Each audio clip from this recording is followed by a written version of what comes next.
안녕하십니까. 지금부터 예도는 마이스터 에카르트의 실론이라고 하는 제목으로 철학적 신학 강좌를 하나 열겠습니다. 이것은 여러분들이 독일 철학을 이해하는데 상당히 중요한 그런 강좌가 될 수 있는데요. 사실은 지금 해겔 읽기 1차 자료 강좌를 하다가 예도가 갑자기 마이스터 에카르트를 들고 나왔어. 예도TV의 수준을 알겠죠, 여러분.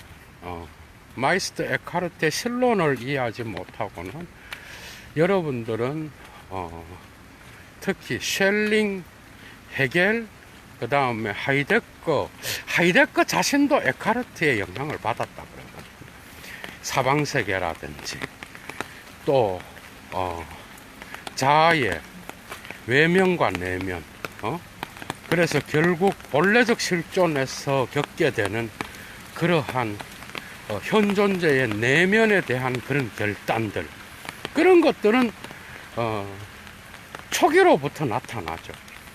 에카르트의 이 신비주의로부터 영향을 받지 않는 독일 철학이 있을까 의문을 제기할 수 있는 상황인데, 실제로 쉘링과 헤겔의 절대자의 개념은 마이스터 에카르트로부터 나왔어요. 광언이 아니에요. 실로.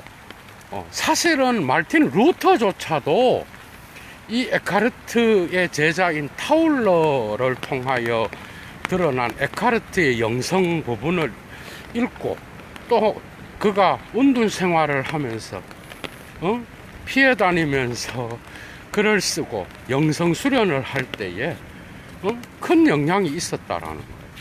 그러니까 에카르트의 이 신비주의 철학을 여러분들이 이해를 해야 헤겔에 대한 이러한 사변 철학을 여러분들이 잡아낼 수 있는 거예요. 그 지독하게 어려운 이런 것들은 사실은 오늘 강좌에서 상당히 많은 부분들이 해소될 수 있는 그런 계기가 될 수 있어요, 여러분. 그래서 매우 중요한 강좌다. 그래서 예도가 헤겔의 정신현상학 1차 자료를 읽다가 지금 마이스터 에카르트를 들고 나왔어요.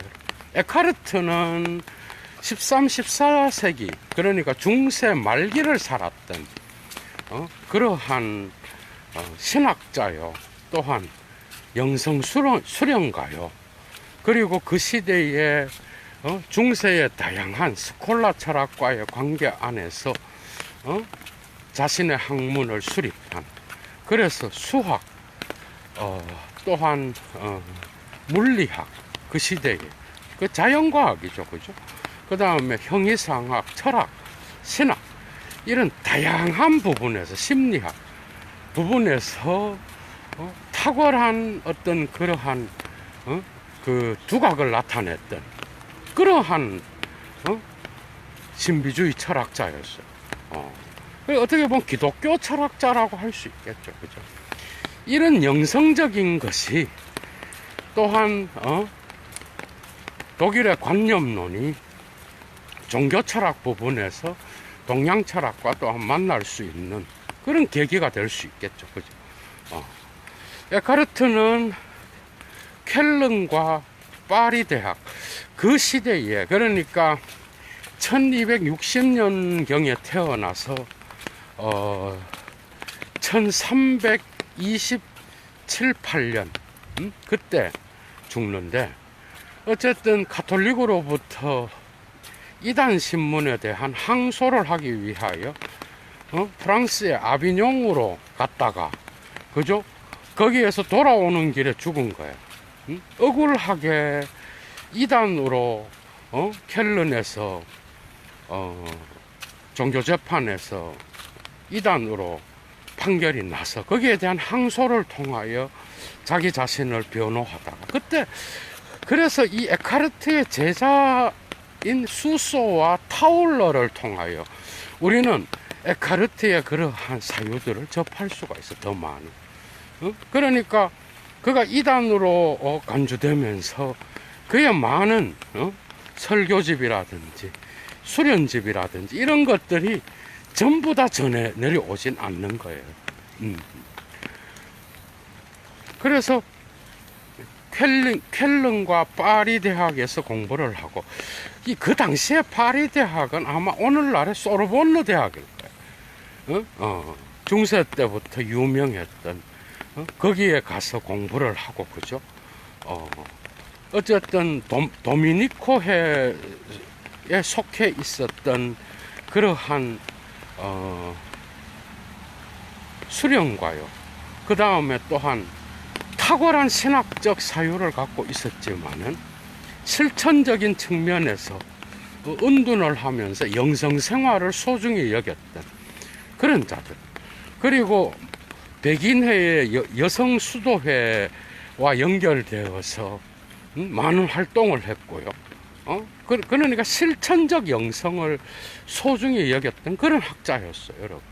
그래서 마이스터 에카르트는 결국은 쾰른에서 공부를 하다가 파리로 유학을 갔고, 거기 파리 대학에서 그 당시에 최고 학위인 박사 학위를 받고, 그 다음에 마이스터 에카르트, 마이스터라고 하는 그러한 칭호를 얻게 되죠, 그죠? 그게 14세기경이야. 1300년경 초에 그런 호칭을 받게 되는데, 사실은 1307년 8년경에 둔수 스코투스가 죽으면서 스콜라 철학에서 에카르트가 급부상하게 되고요. 거기에서 그의 명성은 모든 스콜라 철학을 통합하는 그런 과정에서 대가가 죽으니까 이제 에카르트의 시대가 열린 거죠. 그런데 말년에 이단 신문을 통하여 쾰른에서의 불행한 종교 재판을 통하여 이단이라고 하는 그러한 엄청난 낙인을 받게 되고, 그 이후에 그는 항소를 통하여 자기 자신의 결백을 완전하게 이 세계, 이 생의 삶에서 항소에 이김을 통하여 자기 자신의 그러한 이단이 아님을 결과로서 얻지 못하고 중도에 사망하게 되는 이런 학자였어. 그런데 그의 신비주의 철학은 독특합니다. 그 시대는 어쨌든 토마스 아퀴나스의 영향을 받았다고 하지만 그의 작품 곳곳 수련 방법이라든지 이런 것들은 아우구스티누스의 영향도 있어요. 그러니까 플로티누스의 일자 개념 안에는 차이가 없다, 이런 개념이 있어. 일자 안에는 어떤 차이가 없어. 그건 신성으로 간주될 수 있는 거야, 여러분. 그러니까 이런 개념인들이라든지 그의 독특한, 이거는 제가 볼 때 까발라 신비주의에서도 나타나요. 그러니까 이게 본질이라는 개념과 연결되는데, 헤겔에 창세 전에 신은 자기 자신 안에 있었어, 그죠? 창세 전에. 이걸 영원한 신성이라 그래요. 그러니까 독일어로 에비거 하일리히카이트 혹은 에비거 고트하이트라 그러는데, 이 영원한 신성 안에서는 삼위일체의 구별도 없으며 그 안에서는 신이 영원히 현존하는, 그래서 여기에는 시간의 구별이 없어. 그래서 어떤 구별도 없이 일자로서만 존재하는 거야. 이해가 되죠?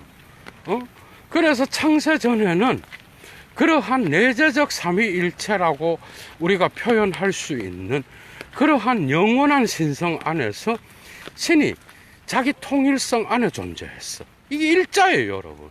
이게 플로티누스의 일자와 같은 거야.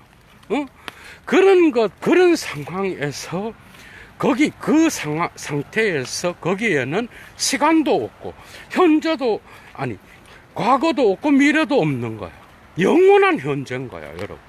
이 신성 이후에 신은 자기 스스로를 반성하면서 자기 바깥으로 나가요.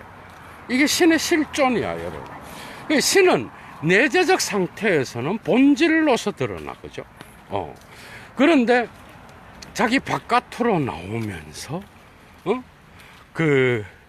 이 세계의 자연을 창조하는 거예요. 그러니까 정신 철학에서 결국 이 내재적 신성의 영원성으로부터 신이 자기 스스로를 산출하는 거예요.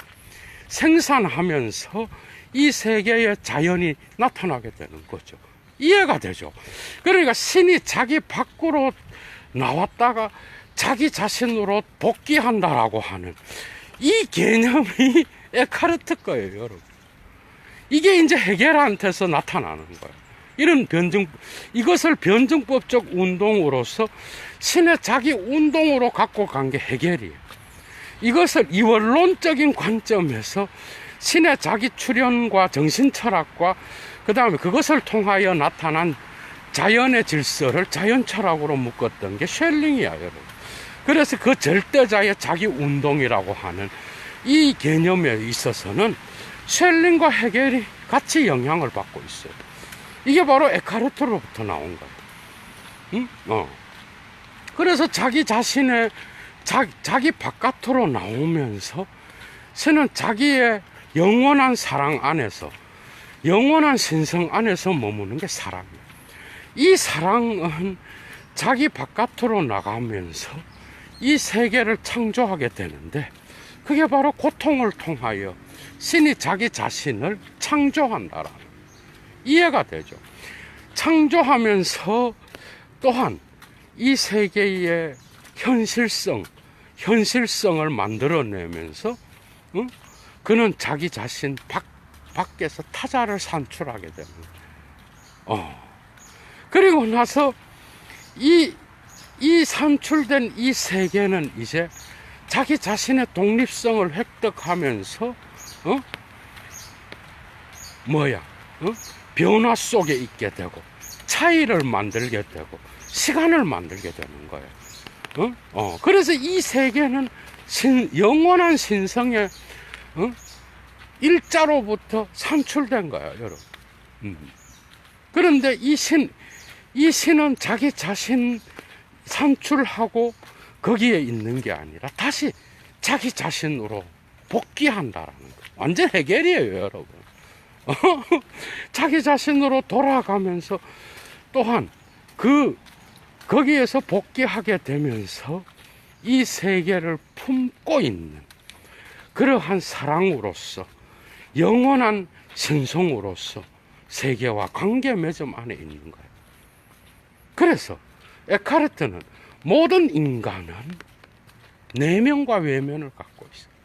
이게 외면적인 인간은 이 세계에 변화 가능한, 그리고 신의 신성에 참여하지 못하는 그러한 악의 문제, 그 다음 죄의 문제, 그리고 외적 인간은 이러한 이 세계의 변화 가능성에 빠져 있는 거예요.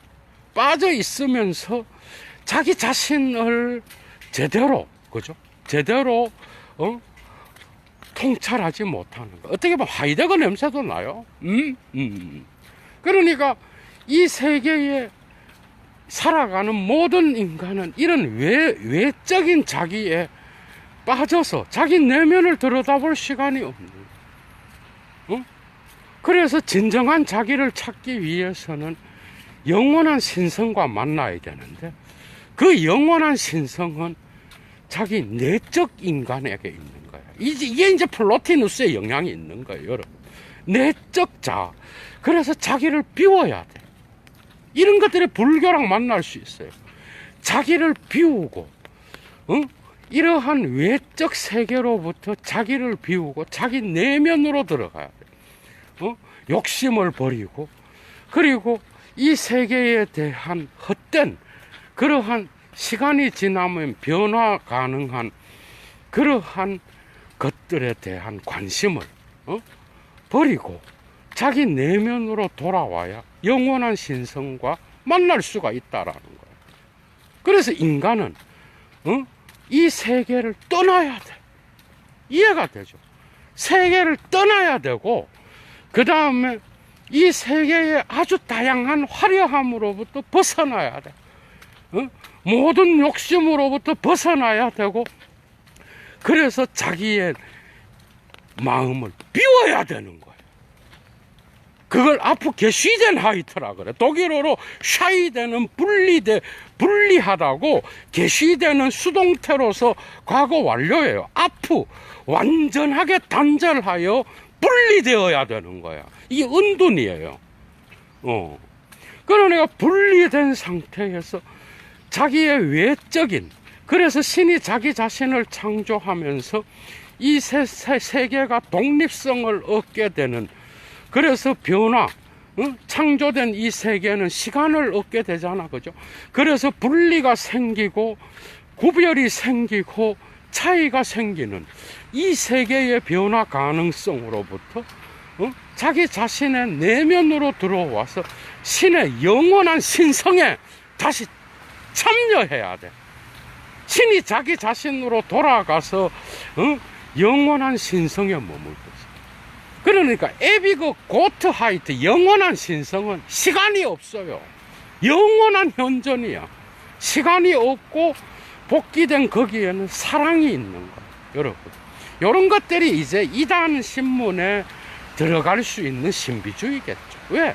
삼위일체의 어떤 그러한 것들을 하나의 신성으로 일자로서 묶어버리고, 그죠? 그런 것들이 있는 거야. 그런데 에카르트의 이 신비주의 영성은요, 오늘날 정신수련을 하는 많은 다른 종교와의 그러한, 협력과 다른 종교와의 어떤 그러한 일치를 볼 수 있는, 대화가 가능한 그러한 아주 중요한 신비주의 철학입니다.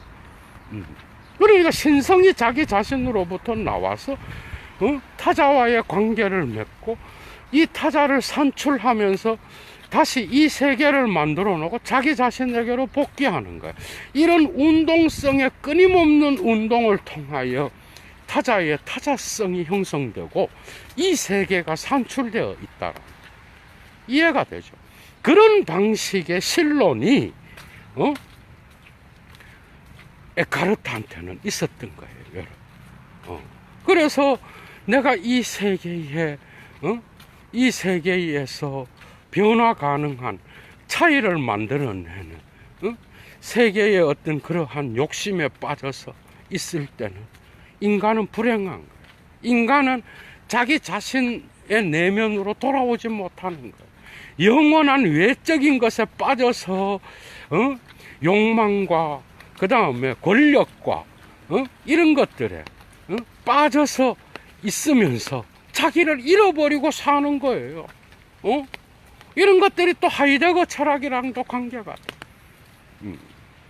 그러니까 이러한 차이를 만들어내는 이런 부정성들은 별 수 없이 신의 자기를 만들어내는 고통과 사랑을 통하여 나타나는 고통과도 관계가 되는, 자기 고통을 통하여 세계를 만들어냈고 세계는 여전히 아파하는 거죠. 그래서 여기 이 세계에 살아가는 인간들은 모두가 다 이런 외면적인 것에 빠져서 자기의 내면을 들여다볼 수 없는 같은 거죠. 그러니까 아우구스티누스랑 같이 가. 이 부분도 자기 내면에 신이 있는 거야. 내 내면으로 들어가야 되는 거야. 그런데 여기서 방향을 못 잡는 거야. 자기를 못 비우는 거야. 그냥 외적인 거에 빠져 있는 거야. 자기를 비우고 마치 뭐 스님들이 하는 말하고도 비슷하죠, 그죠? 요런 거에 있어서 욕심에 빠져서 권력욕, 소유욕, 그 다음에 성욕, 그냥 모든 욕심에 빠져서 자기 외면적인 것에 신경 쓰고 자기 밖으로 나와 있는 거야, 모든 인간. 그래서 이런 것들을 비우고 우리는 신성과 하나가 되어야 된다라는 거야. 이해가 되죠? 셸링 해결이 다 보이죠, 여러분. 하나가 되고 그랬을 때 우리는 영원한 일자로서 존재하는 신의 신성에 참여하는 것이고, 그것이 바로 우리가 신을 만날 수 있는 그러한 최고 단계의 길이 바로 그러한 신과의 합일 사상인가요, 여러분? 이런 것들이 이제 마이스터 에카르트를 이단으로 몰고 가게 된 것은 여기에서 인간이 마치 신이 될 수 있다라고 하는. 여러분들이 알아야 되는 게 토마스 머튼이라든지 오늘날에 그죠? 이미 죽었지만 20세기에 이런 영성 수련가들은 그죠? 대부분 다가 이런 사유를 갖고 있어요, 여러분. 이런 사유를 갖고 있고 거기에는 인간이 그죠? 신이 될 수 있다라고 신과의 합의를 통하여 신의 신성에 참여함으로써 그 일자가 된다라고 하는 것은 항상 종교에서는 이단으로 빠질 수 있는 거예요. 이게 바로 요한복음 전통에 있어요, 여러분. 그래서 예수도 이런 신성을 요한복음에서 이야기하잖아요. 막 여러 군데에서 자기는 아버지와 하나다 그러고, 그죠, 여러분? 도마복음서에서 나와, 여러분. 도마복음서. 요한복음은 신비가들한테서는, 요하네스 에반겔리움은 신비가들한테서는 매우 중요한 에카르트뿐만 아니라 모든 신비주의, 그리스도교의 신비주의 철학을 수행하는 모든 자들에게는 이 요한복음이 결정적으로 중요한 역할을 했다라는 거예요, 여러분. 그래서 요한복음은 많은 신학자들이 매우 좋아하는 복음서예요, 여러분. 조금 수준에 올라간 그러한 신학자들. 그리고 불트만도 요한복음을 해석하잖아요, 여러분. 요한복음은 매우 매력적인 걸로 다가오는 거예요. 그래서 이러한 신성에 참여하고 신과 내가 하나가 되고 하느님과 내가 하나가 되는 그 길이 바로 수련의 길인 거예요. 이해가 되죠? 그런데 헤겔과 쉘링이 영향을 받은 것은 창세 전에 신은 자기 자신 안에 있었던 거예요.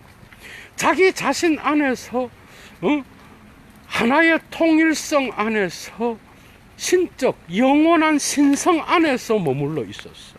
여기에는 아버지와 아들과 성령의 구별이 없는 거야. 여기는 어떤 구별도 존재하지 않아. 어떤 시간도 침투할 수 없는 거야. 독일어로 말하면 페울슐로센하이트의 상태인 거야. 완전 무결하게 닫혀있는 상태인 거야.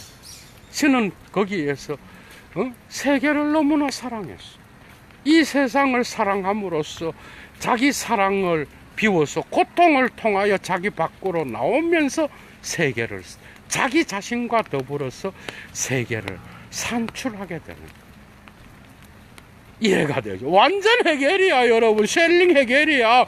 쉘링의 1800년도에 나왔던 초월적 관념론의 체계와 헤겔의 모든 논리학 일관과 그 다음에 또 정신현상학 곳곳에서 나타나는 게 바로 이런 거잖아. 자기 정신이 자기 밖으로 나와서 대자적으로 다른 것과 관계를 맺으면서 다시 자기 자신 안에 있는 거는 적자 상태인 거죠. 그 상태에서 대자적으로 관계를 맺음으로써 세계와의 관계를 통하여 한참 운동을 하다가 다시 자기 자신으로 복귀하는 상태. 아눈트 피얼지히. 적자 대자의 상태예요. 그래서 이런 신론이 결국은 쉘링과 헤겔을 이해하는데 결정적인 건데, 많은 인문학 사람들이 쉘링과 헤겔을 이해 못해요. 오늘날 지적은 이러한 쉘링과 헤겔의 관계를 비태 칸트로부터 엄청나게 깊이 있게 갖고 감에도 불구하고 대부분의 인문학자들은 신학을 안 했어. 대부분은 그냥 철학이야.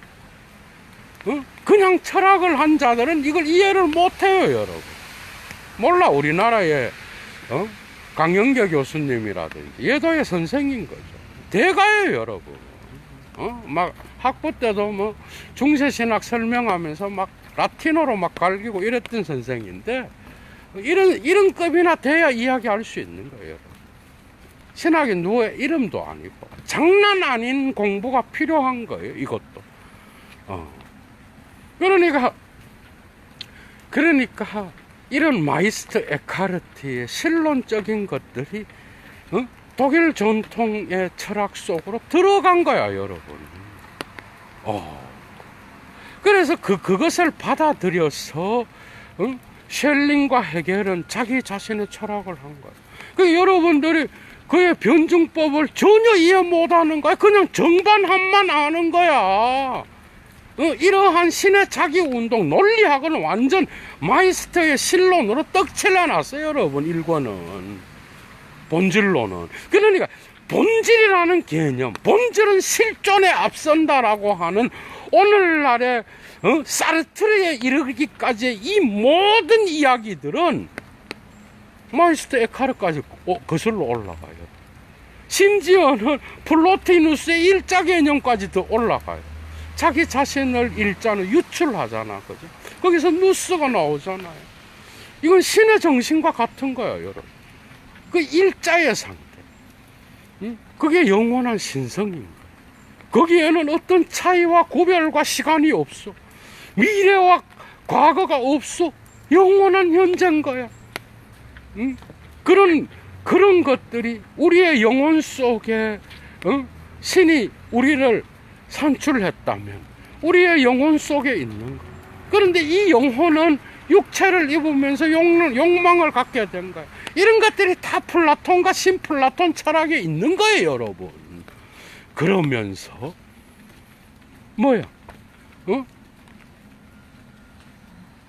육체를 입으면서 이 영혼은 신과 가장 닮은 영혼은 뭐야? 타락하게 되는 거야. 망각하게 되는 거야. 내적 자아는 망각되고 외적 자아만 자라는 거야. 그래서 이 세계에 보이는 대로 모든 욕망을 쫓아서 사는 거야. 그러니까 자기를 못 보다가 어느 날 갑자기 이 자본주의는요, 이런 것들을 하게 되면 자본주의는 싫어합니다, 여러분. 이런 것들을. 그런데 좀 깨어있는 자들은 이런 것들을 알아듣죠. 시대에 뒤떨어진, 지가 시대에 뒤떨어져서 빠져서 살다가 자기도 모르게 죽어버리는 거죠, 뭐 다. 그 인생이나 이 인생이나 같다고 생각하지만 전혀 더 천지 차이예요, 여러분. 자기 자신의 유한성을 깨닫고 사는 인간이랑 자기가 영원히 살 것처럼 이 세계에 빠져서 이 차이 나는, 그래서 일자를 전혀 모르고 그냥 이런 거에 빠져서 살다가 권력을 얻으면 유명해졌다 이지랄하다가 말로가 어여져 전부 다, 여러분.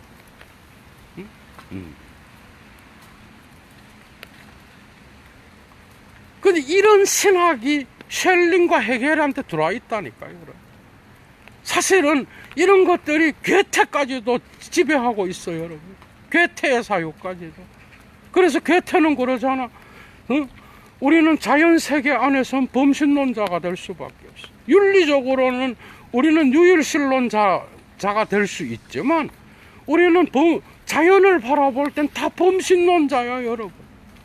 성서도 그래. 성서도 모노테이스무스를 주장하지만은 다 판테이스무스도 있어요, 거기에.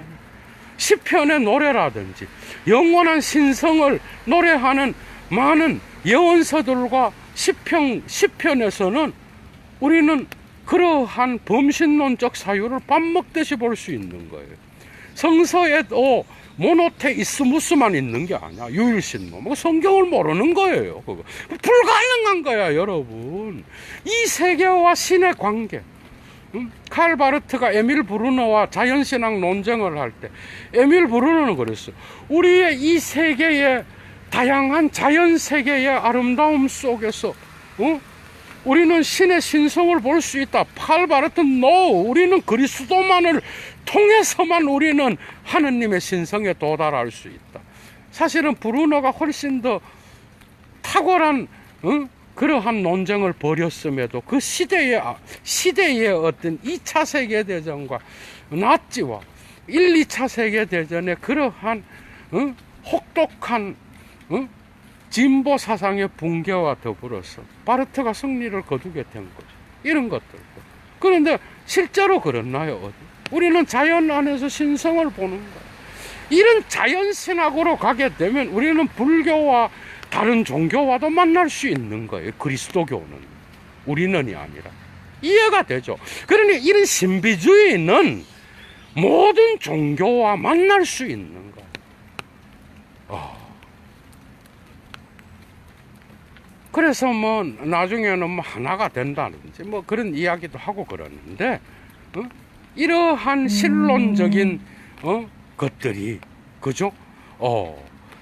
셸링과 헤겔과 하이데거 심지어 루터까지도 이러한 에카르트의 사유로부터 많은 영성 수련을 할 때에 위로를 받고 그죠? 그는 또 다른 로마서 해석을 통하여 또 다른 개혁적인 입장을 취하지만은 이러한 영성 수련을 배제한 종교가 무슨 힘이 있겠어요, 여러분? 청빈한 삶, 그죠?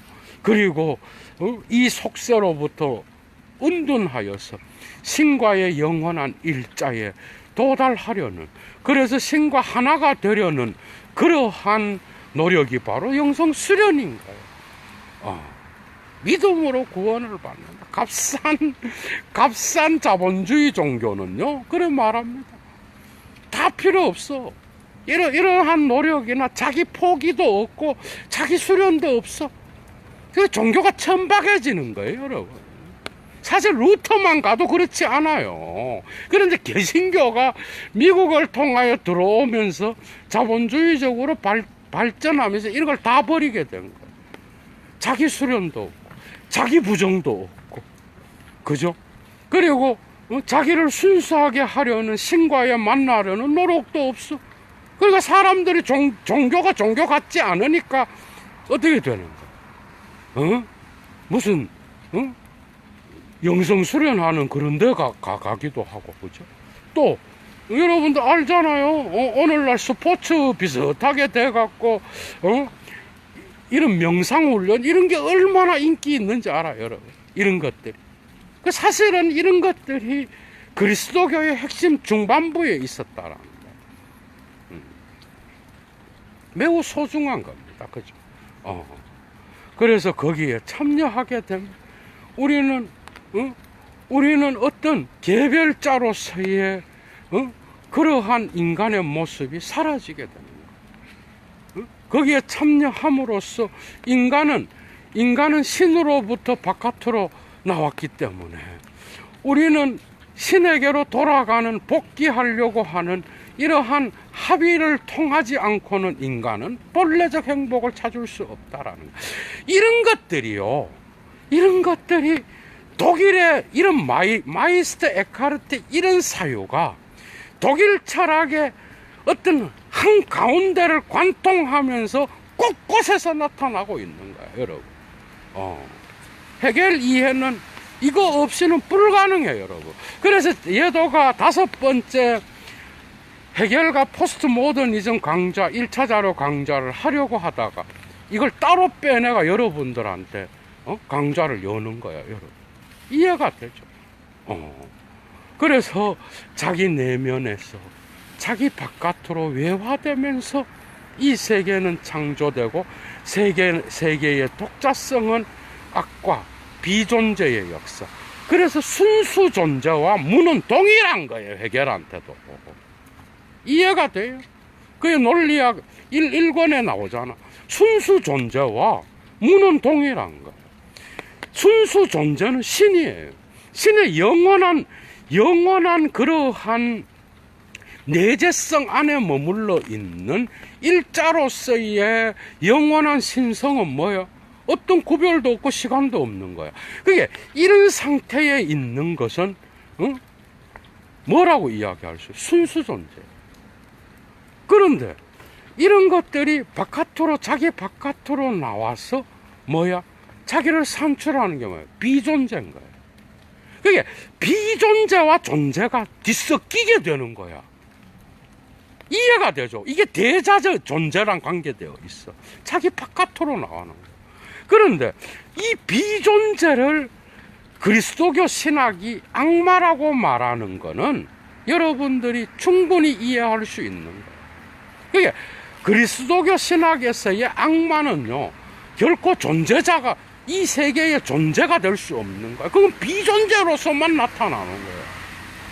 왜? 유일신교의 신성 개념이 악마에게도 적용되면은 그게 부정되어 버리니까. 그러니까 악마는 언제나 비존재의 방식으로 나타나는 거야. 그리스도교 신학뿐만 아니라 모든 서양 철학 안에서는요. 정말 중요한 거예요, 여러분. 철학을 이해하는 데에 있어서. 그게 비존재는 언제나 존재를 변화시키면서 존재를 무로 바꿔놓을 수 있는 그런 거예요. 그래서 순수 존재는 뭔가요? 자, 신 바깥으로 나온 거는 비존재와 뒤섞이면서 이거는 사실은 언젠가는 무로 돌아갈 거예요. 결국은 신의 일자로 다 돌아간다라는 거예요. 이해가 되죠? 이런 마이스터 에카르트의 사상은 결국은 헤겔의 헤겔 철학과 그 다음 쉘링 철학의 관념론을 지배하고 있다라는 거예요. 그러니까 이런 것들을 알아야 여러분들이 헤겔의 1차 자료를 읽을 때, 이건 이런 거구나. 완전 고도의 추상적인 신학 용어밖에 없어요, 여러분. 논리학 1권 같은 경우는. 그런데 이런 거 모르고, 그냥 잡았는데 안 읽힌다. 코미디인 거지. 완전. 그런 걸 여러분들이 아셔야 되고요. 그래서 에카르트의 이런 설교와 영성수련 담화집과 이런 것들은 아주 중요한 그러한 독일 철학에 영향을 미쳤다라는 거 여러분 반드시 기억하시고요. 여러분들이 에카르트에 대한 책들을 꼭 붙잡아서 한번 읽어보시기 바랍니다. 우리나라에도 나와 있는 걸로 아는데 읽어보시고 여러분들이 이런 실론적인 사유를 헤겔 철학에서도 발견할 수 있고 쉘링에게서도 발견할 수 있고 가끔은 하이데거에게서도 나타나. 하이데거는 진짜 영향을 받았다고 언급했습니다, 여러분. 본인이. 그러니까 이런 것들을 안 받을 수가 없어요, 여러분. 안 받을 수가 없는 거예요. 그래서 독일 철학은 어떻게 보면 절반은 신학이에요. 그래서 막스도 이런 신학을 다 비판하면서 다 깠지만 지도 비슷하게 신학이 되어버린 거야, 여러분. 막스의 계급 없는 사회 개념이라든지, 이런 변증법적인, 운동을 통해서 가는, 자기 자신의 사회 철학적인 그러한, 역사 철학 역시도 그런 모습을 띌 수밖에 없게 된 거예요, 여러분. 거기에는 이러한 것들의 그림자가 남아있다라는 거야. 이런 것들이 키에르케고르의 사유 속에서도 들어갔어요. 이런 역사를 부인하면서 실존은 본질에 앞선다라고 사르트르는 백날 이야기해도 이런 역사 속에서 여러분들이 그 본질의 개념, 신과 인간의 합일, 신성의 본질, 그게 본질 철학인 거야. 그게 바로 헤겔 철학이에요, 여러분. 여기에 대한 저항이 실존주의 철학이고 그 실존주의 무신론적 철학이 뭐야? 사르트르 철학인 거야. 그런 게 어디 있어 하면서. 근데 알고 있어야 되잖아, 여러분들. 이렇게까지 진행되는 게 바로 마이스터 에카르트의 그림자입니다, 여러분. 좋은 하루 되시고요. 예도는 헤겔 읽기를 위한 그러한 에카르트의 사유에 이런 중요한 실론 부분들을 엑기스만 뽑아서 여러분들에게 강좌를 열었습니다. 많은 도움이 되셨을 줄로 생각하고요. 예도는 다시 다음 시간에는 헤겔 1차자로 헤겔과 포스트 모더니즘 5번째 강좌로 돌아갑니다. 여러분 좋아요 잊지 마시고요.